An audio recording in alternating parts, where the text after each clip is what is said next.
இவளோட பெரிய ரோதனையா போச்சு. எப்ப பார்த்தாலும் ஏட்டா பொட்டிக்கு தான் பண்ணிட்டு இருக்கா. செல்லத்தையக்கா, செல்லத்தையக்கா. ஆமா, இவளுக்கு வேற வந்துட்டாங்களா? எந்த வீட்ல என்ன நடக்குன்னு காத்துட்டு இருப்பாளுக போல. வாடி பூமராண்டி. என்ன சொன்னீங்க? வாடி பூங்கோத.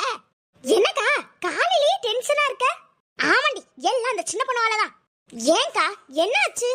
காலங்காத்தாலே வந்து ஏதாவது ஸ்நாக்ஸ் செய்யவான்னு கேட்டாடி. அதுக்கு எதுக்குக்கா கோவப்படுற? இருடி, முழுசா கேளு. அத்தை, நான் பாலை வச்சு பால்கோவா செய்றேன், நீங்க ரசத்தை வச்சு ரசகுல்லா செய்றீங்களான்னு கேக்குறா.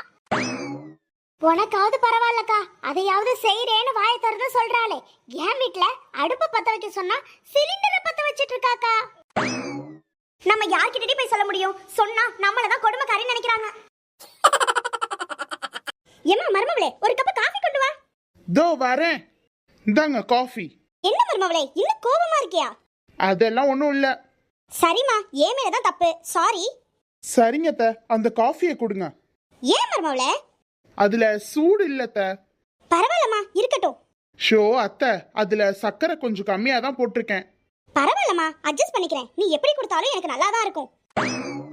ஷோ அத்தை, நிலைமை புரியாம அதுல விஷம் கலந்திருக்கேன். கொடுங்க, வேற காஃபி எடுத்துட்டு வரேன். ஏம்மா மருமவளே. சொல்லுங்க அத்தை. இங்க பாருமா, இந்த வீட்ல இருக்க எல்லா பொறுப்பையும் இனிமே நீ தான் பார்க்கணும்.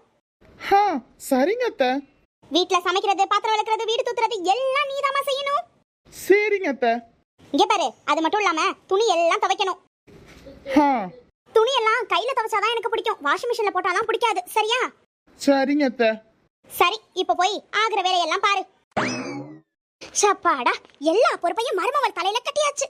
சரி, ஏன் அவளுக்கு ஒரு போன் அடிப்போம்.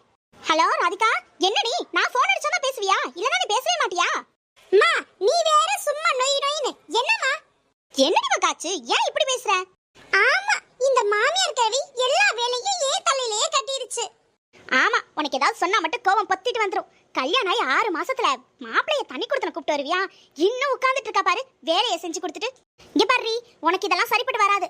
ஒண்ணு மாப்பிளைய நீ தண்ணி கொடுத்தன கூப்பிட்டு வா, இல்லையா உன் மாமியாருக்கு ஒரு பாயாசத்தை போடு. அத்தை, நானும் உங்களுக்கு ஒரு பாயசத்தை போட்டுறட்டா?